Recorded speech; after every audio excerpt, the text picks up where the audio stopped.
ఉత్తర కోస్తా ఆంధ్ర ప్రాంతమైన శ్రీకాకుళం, విజయనగరం మరియు విశాఖపట్నం జిల్లాల్లో సంక్రాంతి పండుగ వచ్చిందంటే చాలు పల్లెల్లో ఒక వినూత్నమైన ఆధ్యాత్మిక మరియు వీరత్వపు వాతావరణం నెలకొంటుంది. పచ్చని పొలాలు, కోతకు వచ్చిన ధాన్యపు రాసుల మధ్య ఇంటింటికి తిరిగి అద్భుతమైన వీరగాథలను, పురాణ కథలను వినిపించే జానపద కళాకారుల పాత్ర ఎంతో విశిష్టమైనది.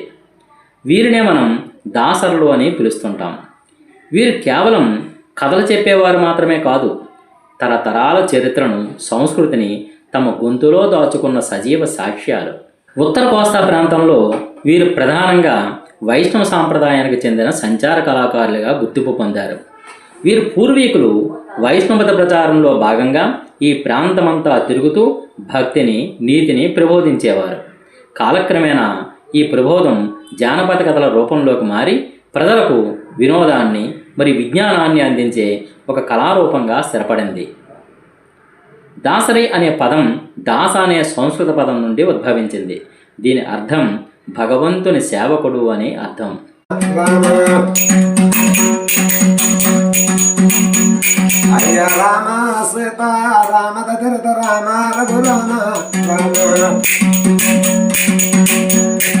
అయ్యో విజయనగరము వేలిత్రన్నుడో విజయ రామరాజు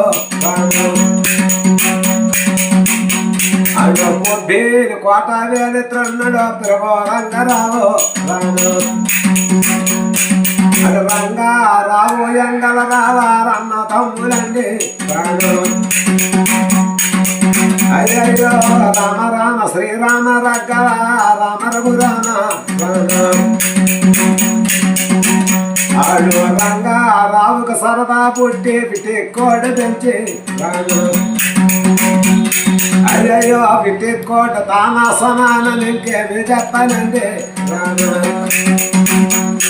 అది వారిని తిరిగే ఉన్నదండి వాయిటిక కోడి అది వారిని స్వాటన బంగారైన వంజీరు గలవు అది పత్తుడి చుట్టూ బంగారైన జగత కొలాయి అది కంటే వన్న మరణతో కోడుకునే తండ్రి పచ్చ పాలతో తెగ పిండితో కోడుకు మేతండి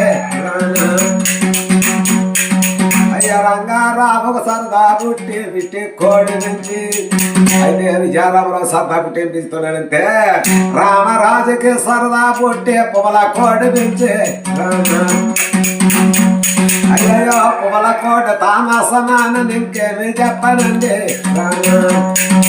ఆరు తిరిగే ఉన్నదండి అది పువ్వుల కోడి అది వారిన స్వాటన బంగారైన వంజుడు గలవు పచ్చుడు చుట్టుడు బంగారైన జగత కొలాయి ఈ జోడు కాలకే బంగారైన పురుషుడు గలమండి అది కట్టె వన్న మరణతో కోడుకునేత అది పచ్చి పేలతో తెరగ పిండితో కోడుకునేతండి. వీరి చరిత్రను పరిశీలిస్తే వీరు వైష్ణవ మత గురువుల ద్వారా ముద్రలు వేయించుకొని భగవంతుని సేవకు అంకితమైన ఒక ప్రత్యేక సామాజిక వర్గంగా కనిపిస్తారు. ముఖ్యంగా తిరుపతి మరియు ఇతర వైష్ణవ క్షేత్రాలకు వెళ్ళే భక్తులను ఉత్సాహపరచడం, వారికి మార్గమధ్యంలో పురాణ కథలను, పురాణ గాథలను వినిపించడం వీరి ప్రధాన విధిగా ఉండేది. ఉత్తర కోస్తాలో వీరిని శంకుదాసర్లు అని కూడా పిలుస్తారు.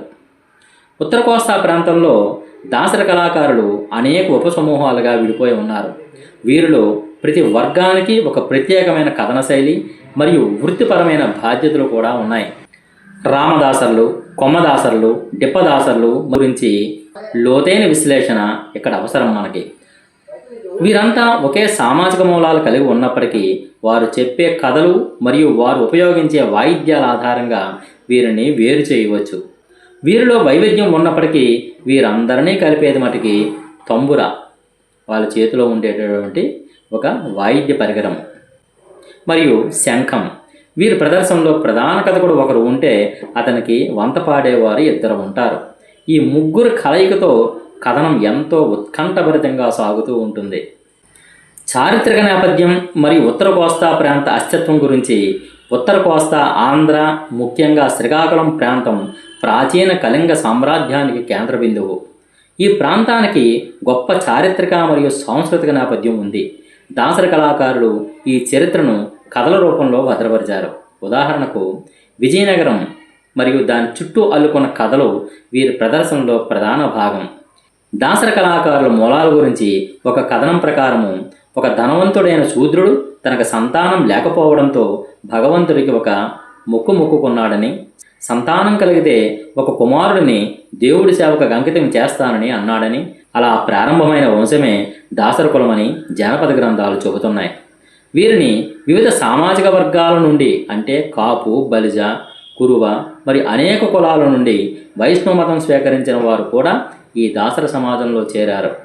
ఉత్తర కోస్తాలో వీరిని ఎక్కువగా భూస్వామి కులాల వారు, ముఖ్యంగా వెలమ మరియు కళింగ సామాజిక వర్గాలు వీరిని ఆదరించేవి. బొబ్బిలి రాజులు మరియు విజయనగర రాజుల మధ్య జరిగిన పోరాటాలు ఈ కళాకారుల ద్వారానే నేటికి ప్రజల నోళ్ళలో నానుతున్నాయి. వీరు ధరించే దుస్తులు కూడా చాలా ప్రత్యేకంగా ఉంటాయి. నుదుట నామాలు, తలకు రంగురంగుల పాగా, చేతికి ఇత్తడి కడియాలు, భుజాన జోలే వీరి ఆహార్యం. ఇది వారిని ఇతర జానపద కళాకారుల నుండి వేరుగా చూపిస్తుంది. బొబ్బిలి యుద్ధం వీరత్వానికి పరాకాష్ట. ఉత్తర కోస్తా దాసర్లు చెప్పే కథల్లో బొబ్బిలి యుద్ధం అత్యంత ప్రధానమైనది. బొబ్బిలి కోట వద్ద జరిగిన ఈ యుద్ధం తెలుగువారి వీరత్వానికి ప్రత్యేకగా నిలిచింది. ఈ కథలో తాండ్ర పాపారాయుడి పరాక్రమం, కోటలోని స్త్రీల ఆత్మాహుతి, రంగారావు త్యాగం వంటి అంశాలు వింటుంటే ప్రజల్లో ఒక రకమైన భావోద్వేగం కలుగుతుంది. దాసర కళాకారులు ఈ కథను చెప్పేటప్పుడు కేవలం చారిత్రక వాస్తవాలనే కాకుండా జానపద శైలిలో అద్భుతమైన కల్పనలు జోడిస్తారు. తాండ్ర పాపారాయుడు తన రాజు మరణవార్త విని విజయనగరం శిబిరంలోకి జొరబడి విజయరామరాజును చంపే ఘట్టాన్ని వారు అత్యంత వీరోచితంగా పాడుతారు. కథ చెప్పడం ద్వారా దాసల సమాజంలో వీరత్వాన్ని మరియు స్వామి భక్తిని ప్రబోధిస్తారు. బొబ్బిలి యుద్ధంలోని ప్రధాన పాత్రలు మరియు వారి విశిష్టత, ఈ పాత్రల మధ్య జరిగే సంఘర్షణకే బొబ్బిలి కథకు ప్రాణం. దాసర కళాకారులు ఈ కథను బొబ్బిలి పాట అని పిలుస్తారు. దీనిని వారు గంటల తరబడి, కొన్నిసార్లు రాత్రంతా పాడుతూనే ఉంటారు. అలాగే లవకుశల చరిత్ర.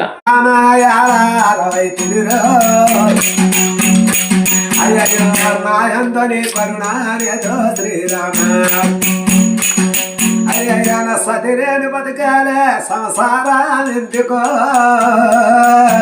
అయ్యో నా జీవనాథుడు రేనే జీవనము నాయనని యవన కాలం నాడు ఎవరాకడా తీసాను అయ్యో ఈ గడియ నారాము నాకు ఎడావాసి ఆకేసి అన్నములో పెట్టాలేదెవరికో నాకు అది కొంత పాపం పోవంటి కాదేటి ఆయన స్త్రీల పురుషులకే ఎవరాకడా తీసాను అయ్యో ఈ గడియ నారాము నాకు ఎడావాసి ఆనాడు తల్లులకి పిల్లలకే ఎవరాకడా తీసాను ఈ గడియ నా తల్లే తండ్రి గడావాసి ఆయన మన రాసుకున్నది రాతే చూసుకున్నది నా బ్రహ్మ రాసిన రాతే పొమ్మన్న పోదు అయ్యో నా పరమ పూర్ణ కర్మ పరమాయటేలున్నదో అయ్యో ఎంత వాసిన కర్మ ఆయన నా రాసుకున్నది రాతే నోసుకున్నది నా బ్రహ్మ రాసిన రాతే తులసిన పోదు అని మహాతల్లి సీతాదేవి ఎండిపోయిన గజనమ్మ చెట్టు కింద రామ రామ రామని సీతాదేవి శోకిస్తుందట. మహాతల్లి సీతాదేవి శోకాపురికి ఎండిపోయిన గజనమ్మ చెట్టు కాయాపుంజితో కలగలుగుతుందట. మహాతల్లి శోకాపురికి ఆ తల్లి సీతాదేవి విధంగా శోకిస్తుందా తమలెవరుస్తున్నారు అని అమ్మంతోడే గౌరు గరిపించరు. ఇక కాంబోజరాజు కథ ఒక అద్భుతమైన జానపద కాల్పనిక గాథ. దీనిలో రాకుమారులు, మంత్రశక్తులు, రాక్షసులు మరియు దైవానుగ్రహం వంటి అంశాలు పుష్కలంగా ఉంటాయి. కథలో చెప్పడం వెనుక ఉన్న ప్రధాన ఉద్దేశం వినోదంతో పాటు నీతిని బోధించడం. కానీ కాలం మారుతున్న కొద్దీ వీరి జీవన విధానంలో అనేక మార్పులు వచ్చాయి. ఆధునిక వినోద సాధనాలైన టీవీలు, మొబైల్ ఫోన్లు అందుబాటులోకి రావడం వల్ల జానపద కథలకు ఆదరణ తగ్గింది. దీంతో చాలామంది దాసర కుటుంబాలు తమ కుల వృత్తిని వదిలివేసి ఇతర పనుల్లోకి మారిపోయారు. విజయనగరం మరియు శ్రీకాకుళం ప్రాంతాలు గొప్ప విద్యావంతులకు, కళాకారులకు పుట్టినిల్లు. హరికథా పితామహ ఆదిభట్ల నారాయణదాసు గారు ఈ ప్రాంతానికి చెందినవారే. ఆయన హరికథా ప్రక్రియను ప్రపంచవ్యాప్తం చేశారు. అలాగే గొప్ప వైలిన్ విద్వాంసులు ద్వారం వెంకటస్వామి నాయుడు గారు కూడా ఇక్కడ వారే. తెలుగు సినిమా సంగీత దర్శకులు సాలూరు రాజేశ్వరరావు గారు కూడా ఈ ప్రాంతం వారే. జానపద కళల విషయానికి వస్తే బద్రి కుమారరావు వంటి పరిశోధకులు శ్రీకాకుళం మరియు విజయనగరం జిల్లాల్లోని దాదాపు 130కి పైగా జానపద కథలను సేకరించి వాటిని కళింగ సీమ కథలు అనే పుస్తక రూపం తీసుకువచ్చారు. ఇటువంటి ప్రయత్నాలు మన జానపద కళలకు, వారి వారసత్వాన్ని కాపాడడానికి ఎంతగానో దోహదపడతాయి. ఉత్తర కోస్తా, ఆంధ్ర దాసరి కళాకారులు కేవలం ఒక సామాజిక వర్గం మాత్రమే కాదు, వారు మన తెలుగు భాషకు, చరిత్రకు వారధులు. వారు వినిపించే బొబ్బులి యుద్ధం మనకు ధైర్యాన్ని ఇస్తే, లవకుశల కథ మనకు సంస్కారాన్ని నేర్పుతుంది. ఈ కళాకారులను ప్రోత్సహించడం, వారి ఆర్థిక ఇబ్బందులను అర్థం చేసుకోవడం, ఆదరించడం మనందరి బాధ్యత. ఈ అద్భుతమైన జానపద వారసత్వాన్ని మనం మర్చిపోకూడదు. ఈ సమాచారం మీకు నచ్చినట్లయితే మన సంస్కృతిని కాపాడుకోవడానికి ఈ వీడియోను మీ స్నేహితులకు మరియు బంధువులకు షేర్ చేయండి. మీ అభిప్రాయాలను కింద ఉన్న కామెంట్ బాక్స్లో తెలియజేయండి. ఇటువంటి మరిన్ని చారిత్రక మరియు సాంస్కృతిక విశేషాల కోసం మన సనాతన భారతీయం ఛానల్ను తప్పకుండా సబ్స్క్రైబ్ చేయండి. పక్కనే ఉన్న బెల్ ఐకాన్ నొక్కడం ద్వారా మా లేటెస్ట్ అప్డేట్స్ అన్నీ కూడా మీకు నోటిఫికేషన్ ద్వారా వెంటనే అందుతాయి. ధన్యవాదములు.